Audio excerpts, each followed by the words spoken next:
Thank you very much, and good morning, everyone. So we are, as a country, in the process of implementing our affordable housing agenda. And interesting enough, is our constitution under Article 43 considers affordable housing and water as basic human rights. And the big question, and I think this is the elephant in the room, is how do you fund fundamental rights? How do you fund basic rights?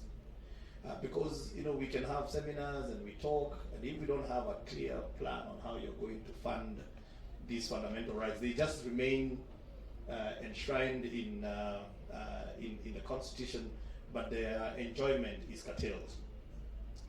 But it is also important to understand the context at which those fundamental rights need to be implemented.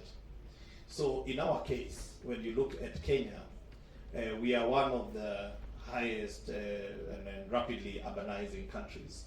And as you all know, that urbanization is meant to bring a high quality of life. But the inverse is happening in the urban areas. So our urban areas are characterized by majority of urban poor. And part of it is because of the high income inequalities that we find in our major cities. And when you have high income inequalities, what tends to happen is gentrification. You start pushing the low income people outwards. And you're pushing them further and further away from their places of work. And what tends to happen then is the mushrooming of informal settlements. So in Kenya, we have got so many informal settlements. And these informal settlements, what is happening there is what we call the penalty of poverty.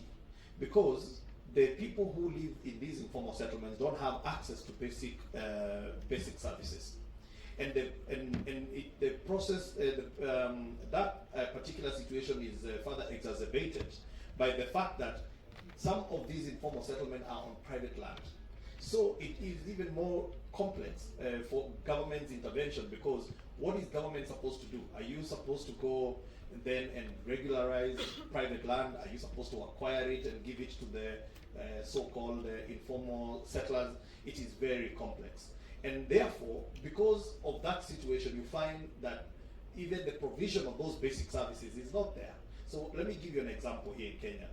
Our people who live in the informal settlements, they pay anywhere between 172% more for water than probably myself and the other people who live in the suburbs. Why?